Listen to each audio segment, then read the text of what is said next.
अनन्या,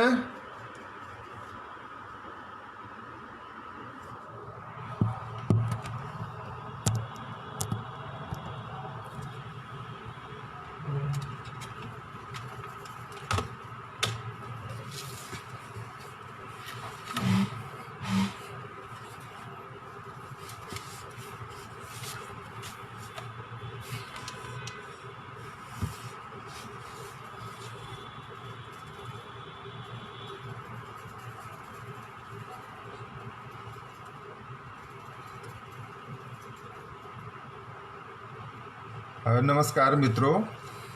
ये थोड़ा तकनीकी संसाधनों से मैं बहुत ज़्यादा परिचित नहीं हूँ, इसकी वजह से थोड़ी मुश्किलें आई और इतना समय लग गया मुझे इसमें कनेक्ट होने में। अभी भी पता नहीं आपको ये सारी चीज़ें सुनाई दे रही हैं, दिखाई दे रही हैं या नहीं। अगर मैं कनेक्ट हो पाया हूँ तो कृपया कोई कमेंट करें यहाँ पर।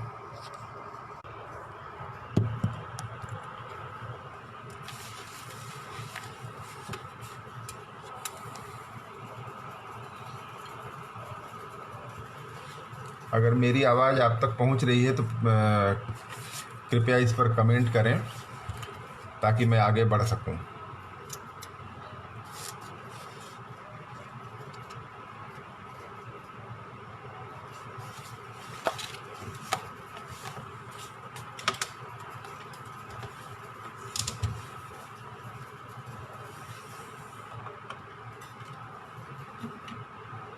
क्या मैं आप लोगों को मेरी आवाज़ सुनाई दे पा रही है?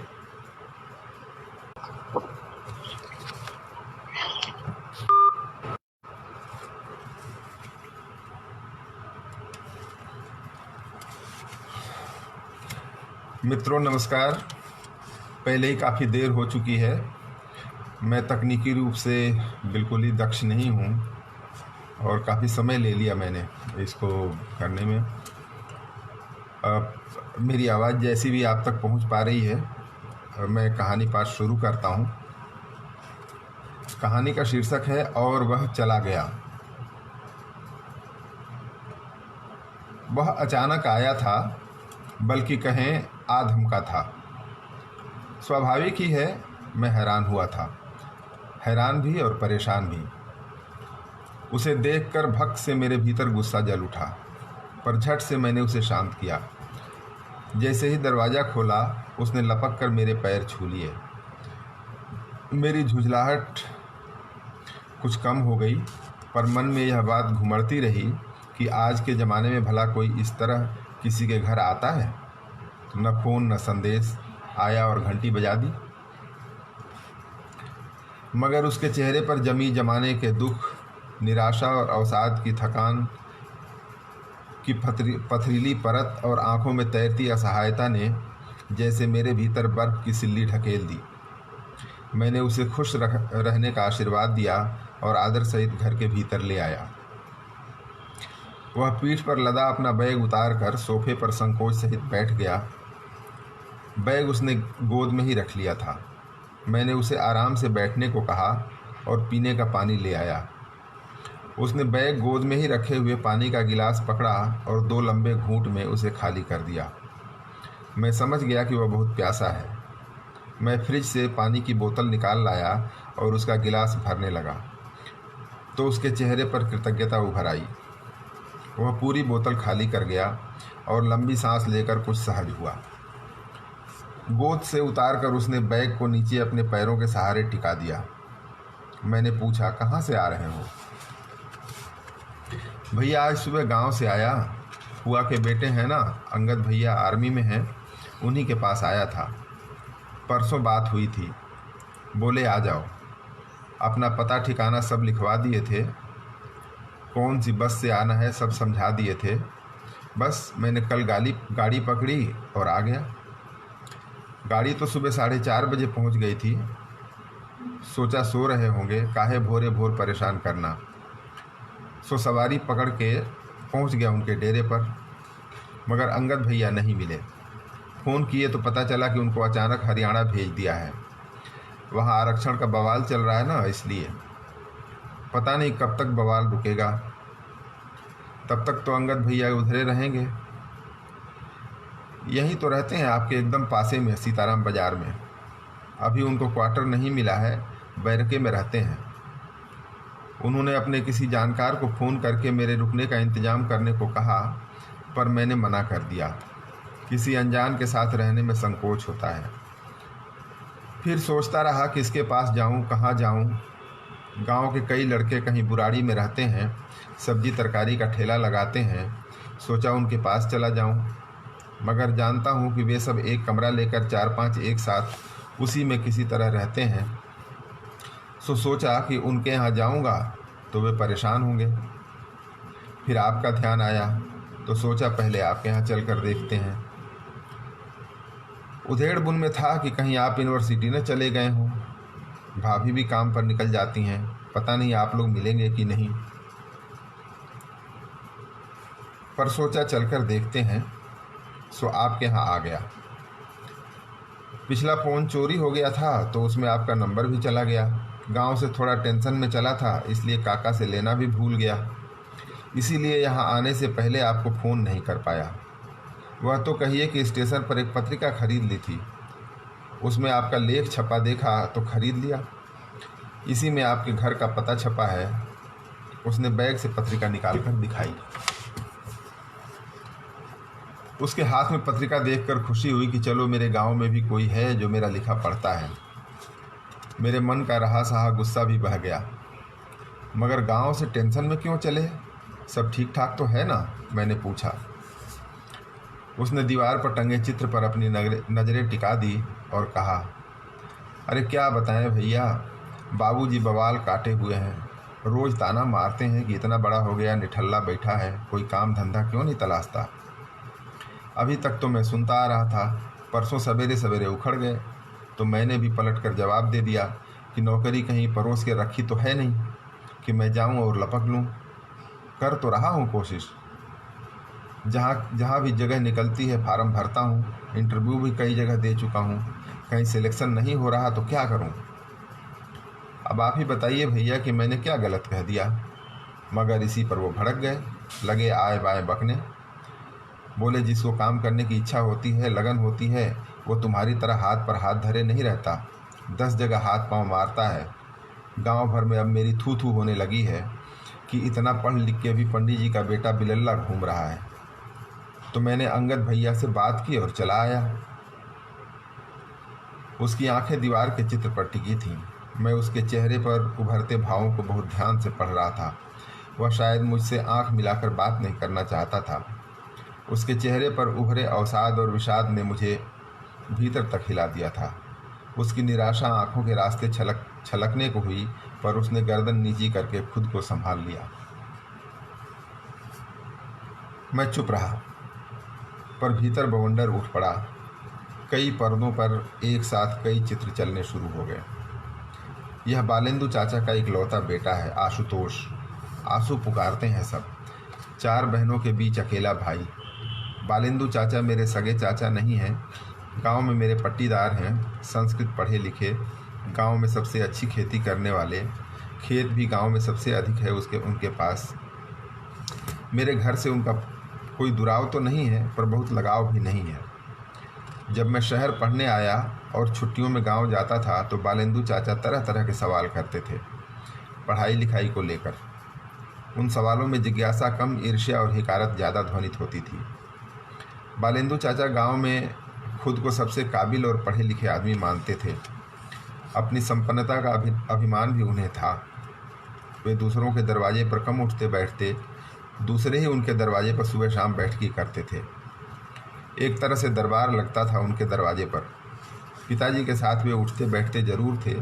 पिताजी से उम्र में काफ़ी छोटे थे, पर उनके भीतर का श्रेष्ठता बोध उनकी बातों, उनकी टिप्पणियों में हमेशा छलक छलक पड़ता था। संस्कृत की पढ़ाई की थी, सो हर बात में कोई न कोई श्लोक पढ़ देते। इस तरह गांव के लोग उनकी बातों से प्रभावित हो जाते, उन्हें विद्वान मानते। आसपास के गांवों में भी उनका मान सम्मान था। जब मेरी नौकरी लगी तो गांव के बहुत सारे लोग खुश थे, पर बालेंदु चाचा ने पूछा था, कितना वेतन मिलेगा। मैंने उन्हें बताया तो उन्होंने टिप्पणी की थी, इससे ज़्यादा तो यहाँ लोग खेती से बचा लेते हैं। वहाँ शहर में जो पैसे मिलेंगे वे घर के किराए, राशन पानी, कपड़े लत्ते वगैरह को पूरे पड़ जाएं, वही बड़ी बात है। सब कुछ खरीद कर खाना पड़ेगा, वह भी शुद्ध नहीं। यहाँ कम से कम खाना पीना तो शुद्ध मिलता है। वहाँ क्या है, बस चिकना चुपड़ापन है। कीचड़ कादों में नहीं हेलना पड़ेगा, बस यही तो। उनकी टिप्पणी में ईर्ष्या और हिकारत स्पष्ट थी। बालेंदु चाचा की वह टिप्पणी मुझे बहुत बुरी लगी थी। पिताजी भी वहीं बैठे थे। उन्होंने मेरे चेहरे को पढ़ लिया। उन्होंने तुरंत बालेंदु चाचा की टिप्पणी पर प्रतिक्रिया दी थी।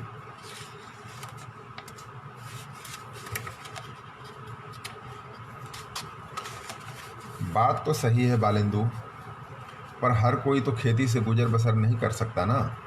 जिसके पास खेत नहीं है वो तो नौकरी ही करेगा, और क्या करेगा। पिताजी की टिप्पणी पर बालेंदु चाचा चुप रहे। उनके चेहरे पर संतोष, अभिमान और श्रेष्ठता बोध तैर उठा था। एक लंबी गहरी सांस लेकर उन्होंने जैसे अपने श्रेष्ठता बोध को अपने भीतर तहा लिया था।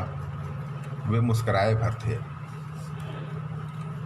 घर आकर पिताजी ने मुझे समझाया था, बालेंदु के मन में गांठ है, उसकी बातों से आहत नहीं होते।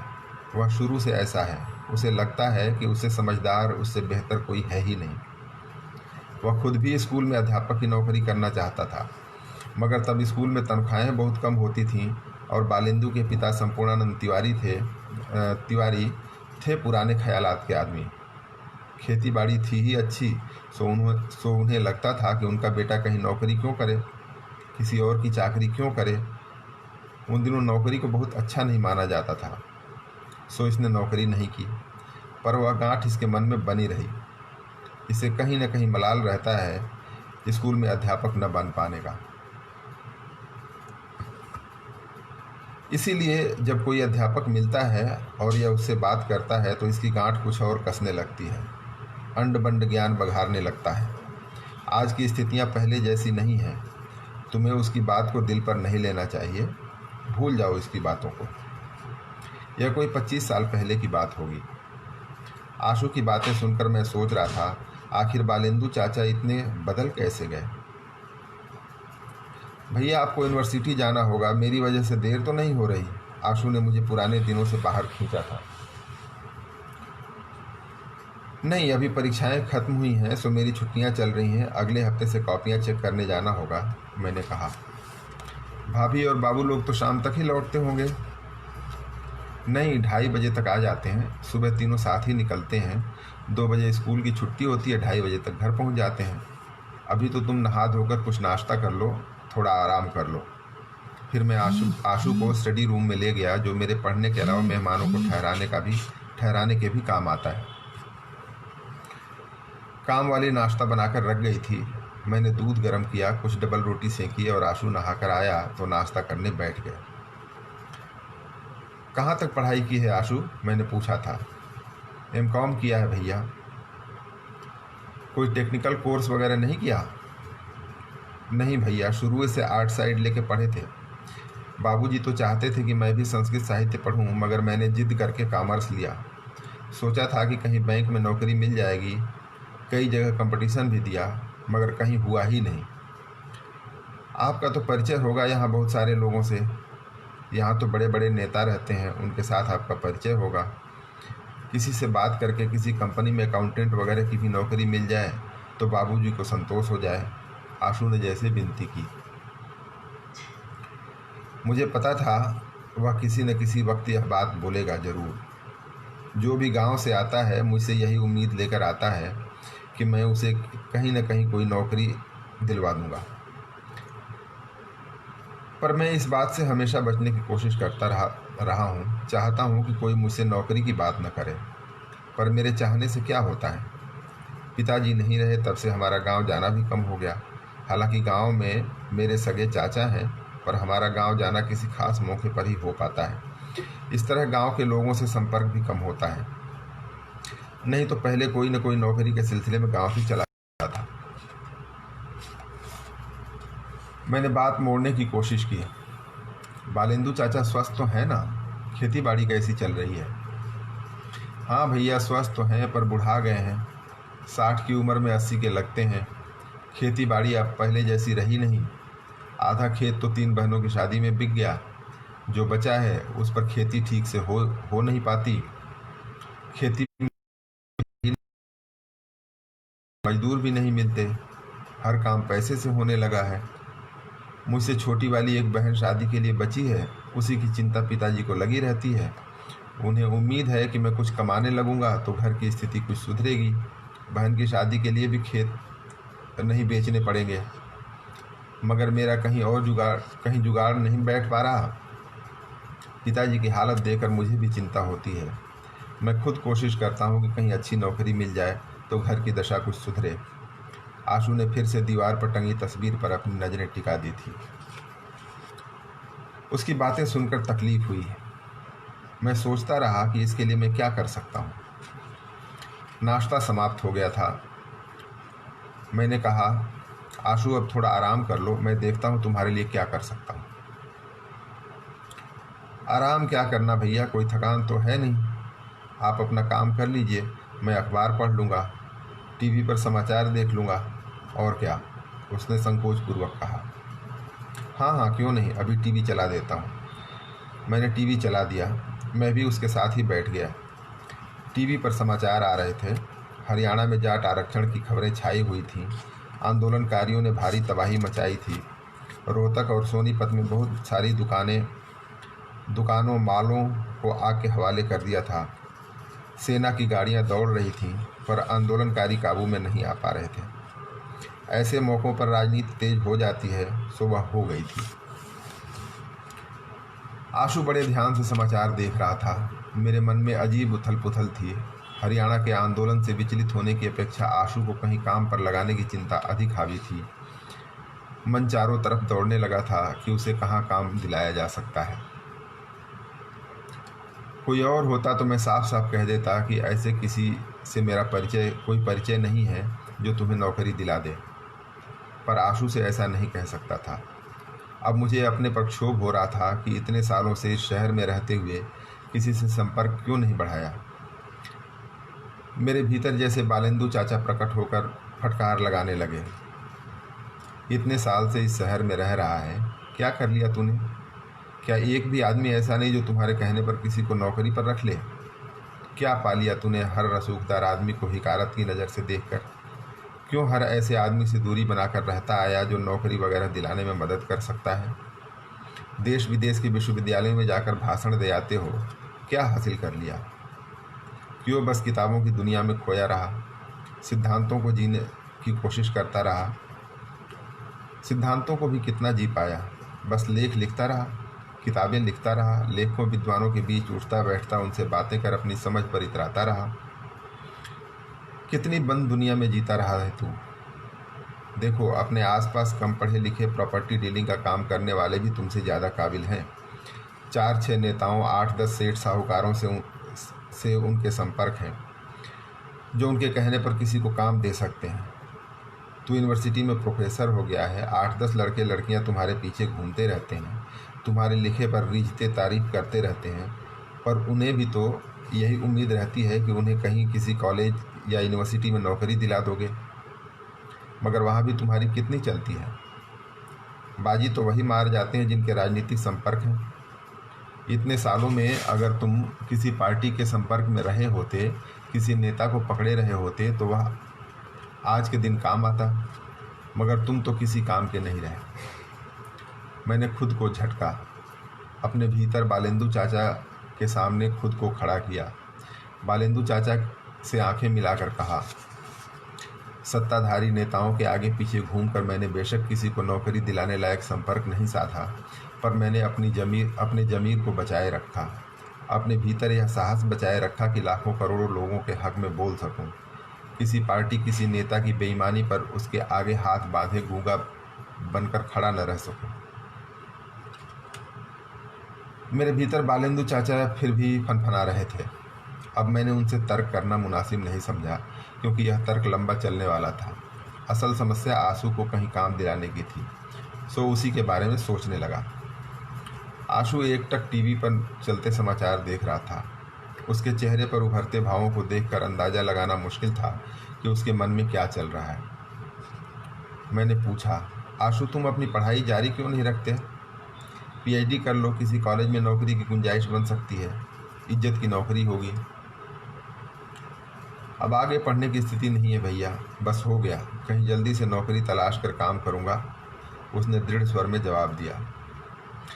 मगर यहाँ अंग्रेजी का बोलबाला है। इंजीनियरिंग और मैनेजमेंट किए बच्चों के लिए बड़ी मुश्किल हो रही है। वे तो फर्र फर्र अंग्रेजी बोलते हैं, फिर भी उन्हें नौकरी नहीं मिल पाती। तुम जैसे हिंदी माध्यम से पढ़ाई किए लड़कों को कोई मुश्किल से ही रखता है। मैंने भी थोड़ा दृढ़ होकर उसे हकीकत बता देना जरूरी समझा। वह सुनकर मायूस हो गया था। टीवी पर जाट आंदोलन और तोड़ फोड़ आगजनी की खबरें आ रही थीं। मैंने उसके चेहरे पर नज़रें गड़ा दी थीं। साफ पता चल रहा था कि वह टीवी देख तो रहा था, पर उसका दिमाग कहीं और ही भटक रहा था। अब मुझे अपने पर अफसोस होने लगा कि इस वक्त इतनी कठोर बात नहीं कहनी चाहिए थी। मेरे साथ यही दिक्कत है कि मुलायम लहजे और गोल मोल ढंग से बातें नहीं कह पाता। जो हकीकत है सीधा कह देता हूँ, पर इस वक्त मैंने खुद को सुधारने का प्रयास किया। कोई बात नहीं आशु, मैं देखता हूँ कि क्या हो सकता है, बात करता हूँ कुछ लोगों से। आशु अब कुछ सामान्य हो गया था। वह कृतज्ञता और विश्वास के साथ मेरी तरफ देखता रहा, कुछ बोला नहीं। मैंने उसे आश्वासन दे तो दिया, पर मन में खुटका बैठ गया कि उसके लिए कोई नौकरी तलाशूं कहाँ, किससे बात करूं, किस तरह की नौकरी के लिए बात करूं। दिमाग तमाम संभावनाओं की तरफ दौड़ने लगा। तुरंत ध्यान आया कि जब मैं विश्वविद्यालय के लिए जाता हूं तो मेट्रो स्टेशन के बाहर कई लड़के लड़कियां पर्चियां बांटते रहते हैं, जिन पर घर बैठे रोजगार करने और लाखों रुपए कमाने के दावे छपे रहते हैं। मैंने कभी उन पर्चियों को गौर से देखा पढ़ा नहीं, पर आज लग रहा था कि उन्हें देखना चाहिए। मगर आशु को घर बैठे रोजगार तो करना नहीं है। अभी तो उसके पास इस शहर में खुद का कोई ठिकाना ही नहीं है, रोजगार कहाँ से करेगा। और फिर गांव में उसे अपने पिता को यह बताना है कि वह नौकरी करने लगा है। उसे कोई ऐसी नौकरी चाहिए जिसमें नियमित आमदनी हो, जिसके बारे में वह लोगों को गर्व से बता सके।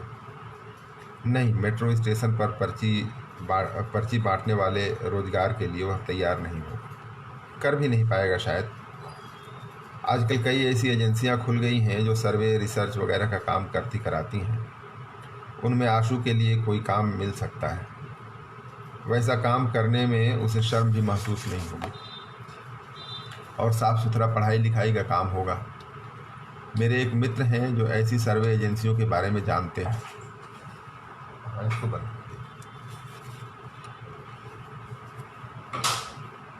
उनके एक मित्र यहाँ के एक नामी शोध संस्थान में बड़े पद पर हैं, उनसे बात की जा सकती है। मगर हिंदी माध्यम में वहाँ काम तो कम ही होता होगा।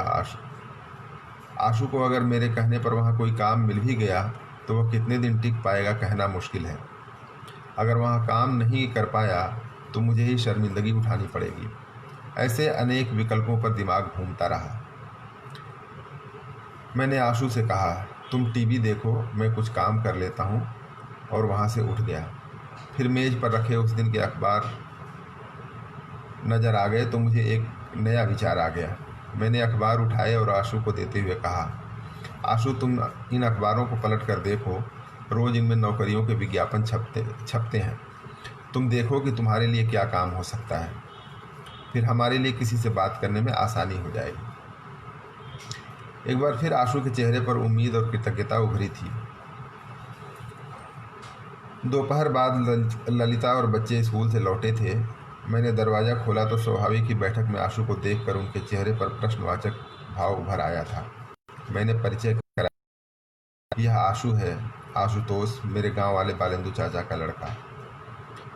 ललिता चहकी थी, अरे वाह, इतने बड़े हो गए, छोटा सा देखा था, अब तो दाढ़ी मूछें भी आ गई। क्या बात है भैया, क्या बात है भैया, भाभी की बहुत दिनों बाद याद आई। मेरे गांव से कोई भी आ जाए, ललिता इसी तरह चहकती है। बेकार की कहावत बनी है कि औरतों के मायके का कुत्ता भी आ जाए तो वे उस पर जान छिड़कती हैं। ललिता के साथ बिल्कुल उल्टा है, वह ससुराल का कोई आ जाए तो उस पर जान छिड़कती है। मगर मेरे शहरी बच्चे, वे इस तरह अपनी माँ को निहाल होते न जाने कितनी बार देख चुके हैं। वे तटस्थ खड़े थे। मैंने उन्हें उकसाया, प्रणाम करो आशु चाचा को। इनके पिताजी ने मुझे बचपन में पाला पोसा है, बहुत प्यार दिया है। याद है ना तुम्हें वो संस्कृत के श्लोक सुनाने वाले दादाजी? बच्चों की भ्रुकुटी तनी, दिमाग पर जोर डाला। पता नहीं वे अपनी स्मृति को जगा पाए या नहीं, पर मेरे हुलकाने पर वे आशु के आगे हाथ जोड़कर खड़े हो गए। आशु विह्वल हो उठा। उसने बड़े बेटे को गले से लगा लिया और छोटे के सिर पर हाथ फेरते हुए अपने से चिपका लिया। ललिता के मुंह से सदा की तरह उसकी जुबान पर तैरता जुमला निकला, सो स्वीट। पानी पीने के बाद फिर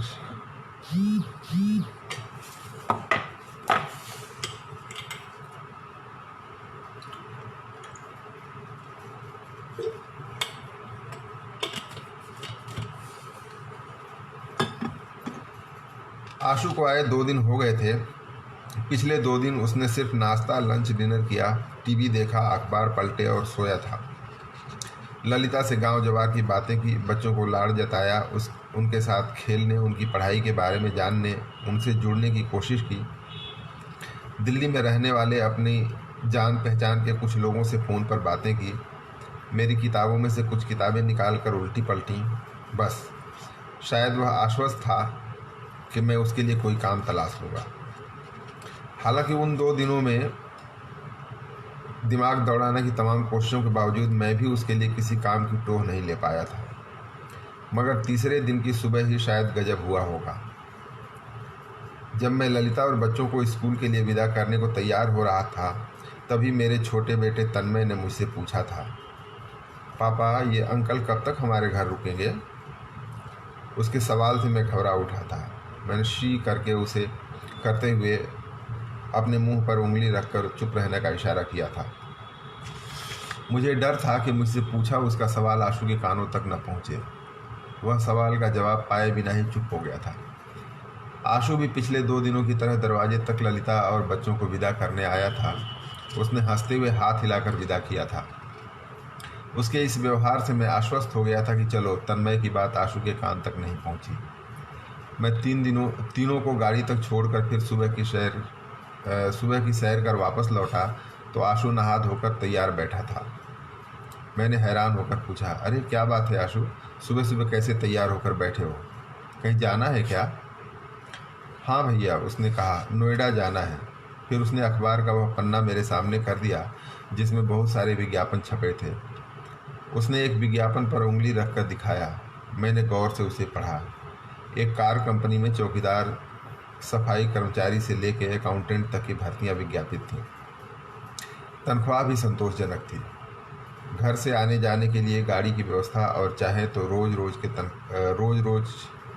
के रोज तनख्वाह भुगतान की भी व्यवस्था। हालांकि वह विज्ञापन संबंधी कंपनी की तरफ से जारी नहीं किया गया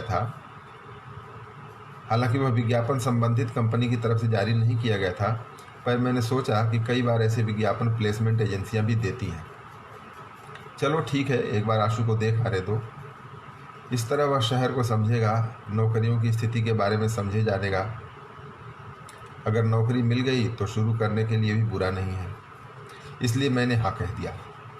फिर उसे नाश्ता कराया और रास्ते के बारे में समझाकर विदा कर दिया। दोपहर को जब ललिता और बच्चे लौटे तो आशु को न पाकर मेरी तरफ प्रश्नवाचक हुए। मैंने उन्हें बताया तो नौकरी मिल जाएगी। आशु शाम को देर से लौटा था, उम्मीद से भरा हुआ। मैं उसके चेहरे को देखकर आश्वस्त हो गया था कि काम बन गया है। फिर भी मैंने पूछा, कैसा रहा आशु? उसने उत्साह में बताया, सिलेक्शन हो गया है भैया। इंटरव्यू तो दोपहर को ही ख़त्म हो गया था, पर उन लोगों ने रिजल्ट सुनाने के लिए रोक लिया था। शाम के करीब 5 बजे सुनाया, मेरा हो गया। उन्होंने कहा कि इस कंपनी में सबको यूनिफॉर्म पहनकर जाना है, जिसके लिए 3800 रुपये जमा कराने पड़ेंगे। जो जमा करा सकते हैं करा दें और कल आकर यूनिफॉर्म के साथ अपना अपॉइंटमेंट लेटर ले जाएं। जिनके पास अभी पूरे पैसे नहीं हैं वे एडवांस जमा करा दें और बाकी पैसे कल जमा कराकर यूनिफॉर्म और अपॉइंटमेंट लेटर ले सकते हैं। मेरे पास पैसे थे, मैंने पूरे पैसे जमा करा दिए हैं। कल ड्रेस और अपॉइंटमेंट लेटर मिल जाएगा, फिर परसों ज्वाइनिंग है। मैं खुश हुआ। शहर में इतनी तुरंत फुरत नौकरियां भी मिलती हैं। मुझसे ज़्यादा मेरे बच्चे खुश थे। अगले दिन आशु तड़के उठकर नहा धोकर तैयार हो गया था। जब मैं ललिता और बच्चों को छोड़ने नीचे तक गया तो वह भी नीचे उतरा। भैया, नाश्ता वगैरह की चिंता नहीं है, सुबह सुबह पहुंचकर लेटर ले लूं तो तसल्ली हो जाएगी। और वह उत्साह में भरा हुआ चला गया था। उस दिन फिर देर शाम को लौटा था। मैं टीवी पर हरियाणा में जाट आंदोलन को लेकर विद्वानों की बहस सुन रहा था। आशु उदास और निराश था। मैंने पूछा, क्या हुआ आशु, लेटर और वर्दी मिल गई? वह थोड़ी देर गर्दन झुकाए चुप रहा, फिर इतना पर बोला, भैया वहाँ कोई था ही नहीं। जिन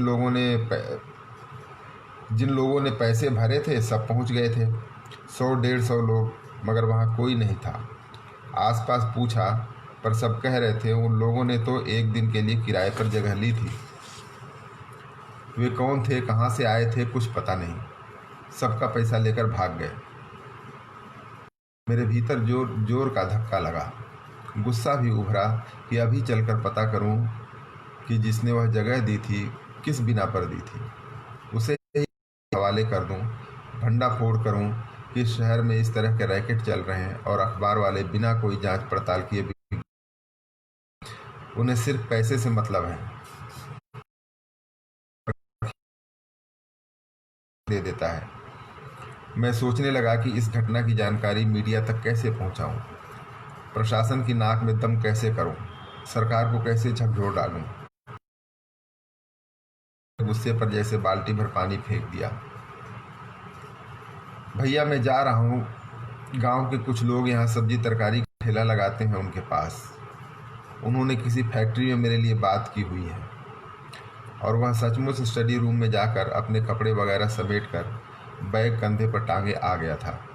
मैंने उसे रोकना चाहा कि कल सुबह चले जाना, आज रात यहाँ रुक जाओ, पर वह रुका नहीं। उसने दलील दी कि कल से मुझे मिलाने का समय लिया है।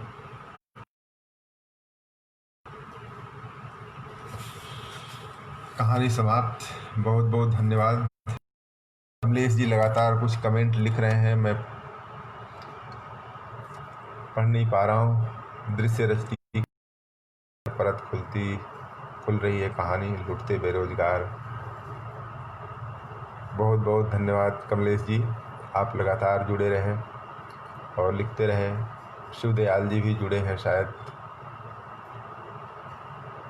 पता नहीं, ये मोबाइल फ़ोन पर मेरा भरोसा नहीं रहता। लैपटॉप पर जुड़ने की कोशिश करता रहा लेकिन वो चल नहीं पाया। मोबाइल से मेरी आवाज़ पता नहीं कितनी पहुंच पा रही है। अज्ञान दुनिया में मैं प्रवेश कर गया हूँ। हालांकि बहुत बहुत धन्यवाद अर्पण जी, आपने मुझे मौका दिया। कमलेश जी, शिवदयाल जी, सबके सामने कहानी में सुना पाया। पढ़ने में थोड़ी सी उलझन हुई क्योंकि इससे जुड़ने में मुझे दिक्कत आई। तकनीक थोड़ी सी उलझन पैदा करती ही है। आमने सामने बैठ के कहानी सुनाने में जो मज़ा आता है। फिर भी बहुत बहुत धन्यवाद। आप लोगों को कहानी अच्छी लगी, शिवदयाल जी को बहुत अच्छी लगी, जी को लगी, मेरे लिए ये बड़ी बात है। मेरा जो नया संग्रह आया है उसमें छप चुकी है। पिछले कुछ सालों में मैंने युवाओं के मन को टटोलने की कोशिश की और उससे जुड़ी हुई जो कहानियाँ बनी हैं वो इस संकलन में है। इसका नाम है कोई बात नहीं। बहुत बहुत धन्यवाद आप लोगों का। मेरे ख्याल से अब ये सेशन समाप्त करना चाहिए। अर्पण जी, क्या इसको बंद किया जाए?